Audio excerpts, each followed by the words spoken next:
Everyone, welcome back to my new blog. ಇವತ್ತಿನ blog ಏನಪ್ಪ ಅಂತ ಯೋಚನೆ ಮಾಡ್ತಾ ಇದ್ದೀರಾ?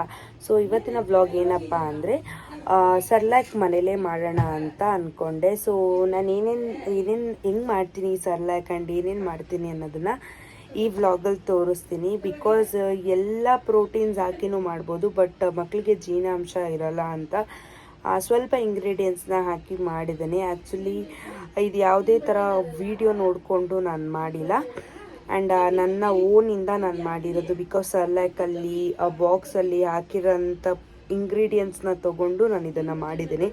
ಆ್ಯಂಡ್ ನೋಡ್ಕೊಂಬರೋಣ ಬನ್ನಿ ಏನೇನು ಹಾಕ್ತೀನಿ ಅಂತ. ಜನ ಕೇಳ್ತಿದ್ರಿ ಪಪ್ಪುಗೆ ಸಾಲಿಡ್ ಯಾವಾಗಿಂದ ಸ್ಟಾರ್ಟ್ ಮಾಡ್ತೀರಾ ಅಂತ. ಸೊ ನಾವಿನ್ನು ಜಶ್ವಿಗೆ ಸ್ಟಾರ್ಟ್ ಮಾಡಿಲ್ಲ. ಸೊ 6 ಮಂತ್ಸ್ಗೆ ಇವತ್ತಿಗೆ ಬಿತ್ತಲ್ಲ, ಸ್ಟಾರ್ಟ್ ಮಾಡೋಣ ಅಂದ್ಬಿಟ್ಟು ಏನೇನು ಮಾಡ್ಕೋಬೇಕು ಅಂತ ಪ್ಲ್ಯಾನ್ ಮಾಡಿದ್ವಿ. ಆ್ಯಂಡ್ ರಾಗಿ ಸರಿನೂ ಮಾಡಬೇಕು. ಆ್ಯಂಡ್ ಫಸ್ಟು ಸರ್ಲ್ಯಾಕ್ ಮಾಡಿಬಿಡೋಣ, ಯಾಕಂದರೆ ಮಕ್ಕಳಿಗೆ ಜೀರ್ಣಾಂಶ ಜಾಸ್ತಿ ಇರಲ್ಲ ಇವಾಗ. ಯಾಕಂದರೆ ಫಸ್ಟು ಅವ್ರಿಗೆ ರೈಸಿಂದನೇ ಸ್ಟಾರ್ಟ್ ಮಾಡಬೇಕು. ಯಾಕಂದರೆ ರಾಗಿ ಸರಿನೂ ಸ್ಟಾರ್ಟ್ ಮಾಡ್ಬೋದು, ಬಟ್ ಜೀರ್ಣ ಆಗಲ್ಲ ಅಂತ ಅಂತಾರೆ. ಬಟ್ ಸರ್ಲ್ಯಾಕ್ ತುಂಬ ಜನ ಅಂಗಡೀಲಿ ತೊಗೋತೀರಾ, ಆ್ಯಂಡ್ ಅಂಗಡೀಲಿ ಕೆಮಿಕಲ್ ಮಿಕ್ಸು ಅಂತೆಲ್ಲ ವೀಡಿಯೋದಲ್ಲಿ ತೋರಿಸ್ತಾರೆ.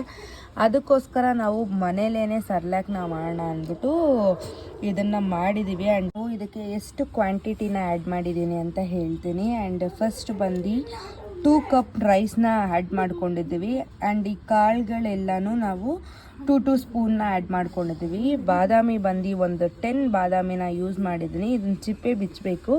ಆ್ಯಂಡ್ ನೆಕ್ಸ್ಟ್ ಬಂದು ಗೋಡಂಬಿನೂ 10 ಹಾಕ್ಕೊಂಡಿದ್ದೀನಿ. ಯಾಕಂದರೆ ಇದು ನೆಂದಿದೆ, ಇನ್ನೂ ಒಣಗಿಲ್ಲ, ಸರಿಯಾಗಿ ನೋಡ್ಬೋದು ನೀವೇ. ಆ್ಯಂಡ್ ಎಷ್ಟು ಇಂಗ್ರೀಡಿಯೆಂಟ್ಸ್ನ ಯೂಸ್ ಮಾಡಬೇಕು. ರೈಸ್ ಮಾತ್ರ 2 ಕಪ್ ಹಾಕ್ಕೊಳ್ಳಿ, ಒಂದಿಷ್ಟು ಅಂದ್ಕೊಳ್ಳಿ, ಒಂದಿಷ್ಟು 2 ಕಪ್ಪಲ್ಲಿ. ಆ್ಯಂಡ್ ಕಾಳುಗಳು ಬಂದು ಒಂದಿಷ್ಟು 1 ಸ್ಪೂನ್ 2 ಸ್ಪೂನ್ ಹಾಕ್ಕೊಳ್ಬೋದು. ಆ್ಯಂಡ್ ಜಾಸ್ತಿ ಹಾಕ್ಕೋಬಾರ್ದು ಫಸ್ಟ್ ಟೈಮ್, ಯಾಕಂದರೆ ಅವರು ತಿಂತಾರ, ಅದ್ರ ಮೇಲೆ ನೀವು ಬೇಕಂದರೆ ಮಾಡ್ಕೊಳ್ಬೋದು. ಇದಕ್ಕೆ ಏನೇನು ಇಂಗ್ರೀಡಿಯೆಂಟ್ಸ್ನ ಹಾಕಿದ್ದೀವಿ ಅಂದರೆ, ವೈಟ್ ರೈಸ್ನ ನಾವು ಹಾಕಿಲ್ಲ, ನೀವೇ ನೋಡ್ಬೋದು. ಕೆಂಪಕ್ಕಿನ ಹಾಕಿದ್ದೀವಿ, ರೆಡ್ ರೈಸ್ ಅಂತ ಕರೀತಾರೆ ಇದಕ್ಕೆ. ಆ್ಯಂಡ್ ಇದೇನಕ್ಕಪ್ಪ ಅಂದರೆ ಇದರಲ್ಲಿ ರಿಚ್ ನ್ಯೂಟ್ರಿಯೆಂಟ್ ಇರುತ್ತೆ ಅಂತ ಹೇಳ್ತಾರೆ. ಮಕ್ಕಳಿಗೆ ಬೋನ್ಸ್ ಆಗಿರ್ಬೋದು, ಮತ್ತು ಅವರಿಗೆ ಅಂದರೆ ಏನು ಗಟ್ಟಿಯಾಗಿರೋಕ್ಕೆ, ಮುಂದೆ ಹೆಲ್ದಿಯಾಗಿರೋಕ್ಕೆ ಇದನ್ನು ನಾನು ಯೂಸ್ ಮಾಡಿದ್ದೀನಿ, ಕೆಂಪಕ್ಕಿ. ಆ್ಯಂಡ್ ಕೆಂಪಕ್ಕಿ ಮತ್ತು ಬಾದಾಮಿನ ಹಾಕಿದ್ದೀನಿ, ಬಾದಾಮಿ ಚಿಪ್ಪೆನ ಬಿಚ್ಚಿದ್ದೀನಿ. ಆ್ಯಂಡ್ ಗೋಡಂಬಿನ ಹಾಕಿದ್ದೀನಿ, ಎಲ್ಲ ಕಟ್ ಮಾಡಿಬಿಟ್ಟಿದ್ದೀನಿ. ಆ್ಯಂಡ್ ನೆಕ್ಸ್ಟ್ ಬಂದು ಹೆಸ್ರು ಕಾಳನ್ನ ಹಾಕಿದ್ದೀನಿ, ನೀವೇ ನೋಡ್ತಾ ಇರ್ಬೋದು. ಹೆಸ್ರು ಕಾಳನ್ನ ಹಾಕಿದ್ದೀನಿ. ನೆಕ್ಸ್ಟ್ ಬಂದು ಮೈಸೂರು ದಾಲ್ನ ಹಾಕಿದ್ದೀನಿ. ನೆಕ್ಸ್ಟು ಕಡಲೆಬೇಳೆನ ಹಾಕಿದ್ದೀನಿ. ಆ್ಯಂಡ್ ನಾರ್ಮಲ್ ಬೇಳೆನ ಹಾಕಿದ್ದೀನಿ, ಇದು ಸಾಂಬಾರ್ಗೆ ಹಾಕ್ತಾರಲ್ಲ ಆ ಬೇಳೆ. ನೆಕ್ಸ್ಟ್ ಬಂದು ಹೆಸ್ರು ಬೇಳೆನ ಹಾಕಿದ್ದೀನಿ, ಹೆಸ್ರು ಬೇಳೆ ನೀವು ನೋಡ್ಬೋದು. ಆ್ಯಂಡ್ ಇಷ್ಟು ಇಂಗ್ರೀಡಿಯೆಂಟ್ಸ್ನ ಹಾಕಿದ್ದೀನಿ, ಇಲ್ಲಿ ನೋಡ್ತಾ ಇರ್ಬೋದು ನೀವು. ಬೇಳೆ, ಕಡಲೆಬೇಳೆ ಮತ್ತು ಹೆಸ್ರು ಬೇಳೆ ಮತ್ತು ಹೆಸ್ರು ಕಾಳು ಮತ್ತು ಕೆಂಪಕ್ಕಿ ಮತ್ತು ಗೋಡಂಬಿ, ಬಾದಾಮಿನ ಹಾಕಿದ್ದೀವಿ. ಇಷ್ಟು ಇಂಗ್ರೀಡಿಯೆಂಟ್ಸ್ನ ಚೆನ್ನಾಗಿ 4 to 5 ಟೈಮ್ಸ್ನ ವಾಶ್ ಮಾಡಿ 5 to 6 ಅವರ್ಸ್ನ ಸೋಕ್ ಮಾಡಬೇಕು.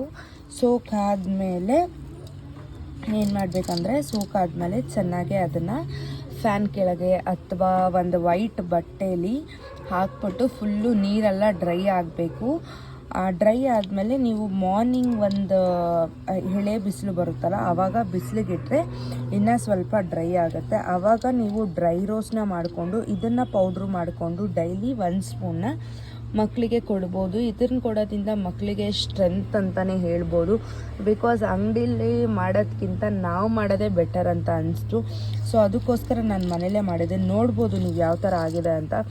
ನಾರ್ಮಲ್ ರೈಸ್ಗೂ ಈ ರೈಸ್ಗೂ ತುಂಬಾ ವ್ಯತ್ಯಾಸ ಇದೆ. ಯಾಕಂದರೆ ನಾರ್ಮಲ್ ರೈಸಲ್ಲಿ ಅಷ್ಟು ಪ್ರೋಟೀನ್ಸ್ ಇರಲ್ಲ. ಬಿಕಾಸ್ ನಾರ್ಮಲ್ ರೈಸ್ಗೂ ಕೆಮಿಕಲ್ಸ್ ಎಲ್ಲ ಯೂಸ್ ಮಾಡ್ತಾರೆ. ಆ್ಯಂಡ್ ಇದರಲ್ಲಿ ಮಾಡಲ್ಲ, ಬಿಕಾಸ್ ತುಂಬ ಜನ ಇದನ್ನು ತಿಂತಾರೆ, ನಿಮಗೆ ಗೊತ್ತಿರ್ಬೋದು. ಬಟ್ ನನಗೂ ಗೊತ್ತಿರೋಂಗೆ ತುಂಬ ಜನ ತಿಂತಾರೆ ಇದನ್ನು. ಬಿಕಾಸ್ ಇದು ತಿನ್ನೋದ್ರಿಂದ ಯಾವುದೇ ಥರ ಕೊಲೆಸ್ಟ್ರಾಲ್, ಫ್ಯಾಟ್ ಅದೆಲ್ಲ ಬರೋಲ್ಲ. ಸೊ ತುಂಬ ಮಕ್ಳಿಗೆ ಒಳ್ಳೆಯದು ಅಂತಲೇ ಹೇಳ್ಬೋದು. ಸೊ ಅದಕ್ಕೆ ನಾನು ಇದನ್ನು ಯೂಸ್ ಮಾಡಿದ್ದೀನಿ.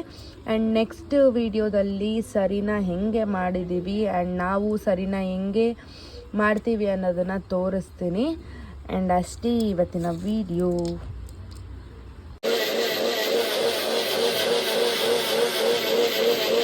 ಇದನ್ನು ಚೆನ್ನಾಗಿ ಡ್ರೈ ರೋಸ್ಟ್ ಮಾಡ್ಕೋಬೇಕು. ಒಂದು 20 to 25 ಮಿನಿಟ್ಸ್ವರೆಗೂ ಚೆನ್ನಾಗಿ ರೋಸ್ಟ್ ಮಾಡಿಕೊಂಡ್ರೆ ಇದನ್ನು ನಿಮಗೆ ಸ್ಮೂತಾಗಿ ಮಿಕ್ಸಿಲಿ ರುಬ್ಬಿದಾಗ ಚೆನ್ನಾಗಿ ಬರುತ್ತೆ. ಆ್ಯಂಡ್ ನೀವೇ ನೋಡ್ಬೋದು ಆ್ಯಂಡ್ ಯಾವ ಥರ ಬಂದಿದೆ ಅಂತ. ಫುಲ್ಲು ಸಾಫ್ಟಾಗಿ. ಬಿಸಿ ಇದ್ದಾಗೆ ಬಾಕ್ಸ್ಗೆ ಹಾಕಕ್ಕೆ ಹೋಗಬೇಡಿ, ಸ್ವಲ್ಪ ಹಾರಿದ ಮೇಲೆ ಬಾಕ್ಸ್ಗೆ ಹಾಕ್ಕೊಳ್ಳಿ ಆ್ಯಂಡ್ ಏರ್ ಟೈಟ್ ಮಾಡಿ ನೋಡಿ ಯಾವ ಥರ ಬಂದಿದೆ ಅಂತ.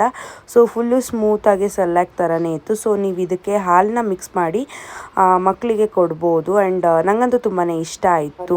ಬಂದ್ರಲ್ಲ ವಿಡಿಯೋ ಯಾವ ಥರ ಸೆರ್ಲ್ಯಾಕ್ ಮಾಡೋದು ಅಂತ. ಸೊ ನಾನು ಸ್ಟಾರ್ಟಿಂಗ್ ಸ್ವಲ್ಪನೇ ಮಾಡ್ಕೊಂಡಿದ್ದು, ಬಿಕಾಸ್ ತುಂಬ ದಿನ ಇಟ್ಟರೆ ಹಾಳಾಗಿಬಿಡುತ್ತೆ ಅಂತ ಸ್ವಲ್ಪನೇ ಮಾಡಿದ್ದೀನಿ.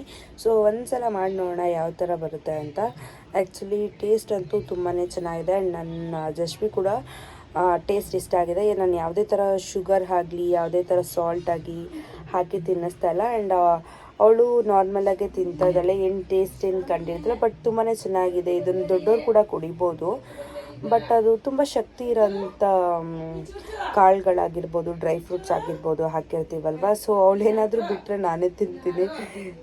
ಸೊ ತುಂಬ ಚೆನ್ನಾಗಿ ಬಂದಿದೆ ಅಂತಲೇ ಹೇಳ್ಬೋದು. ನಾನು ಫಸ್ಟ್ ಅಂದ್ಕೊಂಡಿದ್ದೆ ಹಿಂಗೆ ಬರುತ್ತೋ ಏನೋ ಅಂತ, ಬಟ್ ತುಂಬ ಚೆನ್ನಾಗಿ ಬಂದಿದೆ.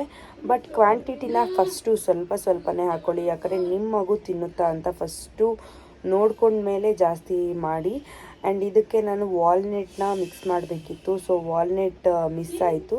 ಸೊ ವಾಲ್ನಟ್ನ ಸಪ್ರೇಟಾಗಿ ಫ್ರೈ ಮಾಡಿ, ಅಂದರೆ ಡ್ರೈ ಮಾಡಿ, ಅಂದರೆ ಅದನ್ನೇನು ತೊಳೆಯೋದೇನು ಬೇಡ, ಜಸ್ಟ್ 10-15 ಮಿನಿಟ್ಸ್ ಲೋ ಫ್ಲೇಮಲ್ಲೇ ಡ್ರೈ ಮಾಡಿ ಆ ಪೌಡರ್ನ ಸಪ್ರೇಟಾಗಿ ಮಾಡಿ ಇಟ್ಕೊಂಡಿದ್ದೀನಿ. ಆ ಪೌಡ್ರನ್ನ ಒಂದು ಹಾಫ್ ಸ್ಪೂನ್ ಹಾಕ್ತೀನಿ. ಇದಕ್ಕೆ ಆ್ಯಕ್ಚುಲಿ ನಾನು ಮಖಾನ ಕೂಡ ಹಾಕಿದ್ದೀನಿ. ಮಖಾನನ ಹೇಳಿಲ್ಲ ನಾನು, ಬಟ್ ಇದರಲ್ಲಿಲ್ಲ. ಬಟ್ ನಾನು ಡ್ರೈ ರೋಸ್ಟ್ ಮಾಡಬೇಕಾದ್ರೆ ಅದ್ರ ಜೊತೆ ಮಿಕ್ಸ್ ಮಾಡಿದ್ದೀನಿ ಮಖಾನ ಕೂಡ.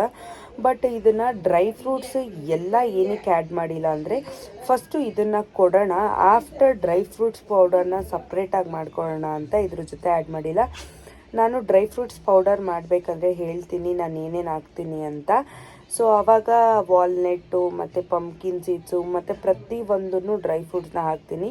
ಇವಾಗ 6 ಮಂತ್ಸ್ ಸ್ಟಾರ್ಟ್ ಆಗಿದೆ ಅಲ್ಲ, ಸೊ 6 ಮಂತ್ಸ್ ಕಂಪ್ಲೀಟ್ ಆಗಲಿ. ಆವಾಗ ಡ್ರೈ ಫ್ರೂಟ್ಸ್ ಪೌಡರ್ನ ಸಪ್ರೇಟಾಗಿ ಮಾಡಿ ಇಟ್ಕೊಂಡ್ರೆ ನಮಗೆ ಎಷ್ಟು ದಿನ ಆದರೂ ಚೆನ್ನಾಗಿರುತ್ತೆ. ಸೊ ಅದ್ರ ಜೊತೆಗೆ ಹಾಕಿದ್ರೆ ಅದು ಅವಳು ಬಿಟ್ಟಾಗ ವೇಸ್ಟ್ ಆಗಿಬಿಡುತ್ತೆ. ಸೊ ಅದಕ್ಕೋಸ್ಕರ ಅದು ಸರಿ ಮಾಡಿದ್ರು ಅಷ್ಟೇ ಸಪ್ರೇಟಾಗಿ ಮಾಡ್ಕೊಳ್ಳಿ. ಮತ್ತು ಡ್ರೈ ಫ್ರೂಟ್ಸ್ ಪೌಡ್ರು ಸಪ್ರೇಟ್ ಮಾಡ್ಕೊಳ್ಳಿ. ಆ್ಯಂಡ್ ಸರ್ಲ್ಯಾಕ್ ಮಾಡಿದ್ರೆ ಸರ್ಲ್ಯಾಕ್ ಸಪ್ರೇಟ್ ಮಾಡ್ಕೊಳ್ಳಿ.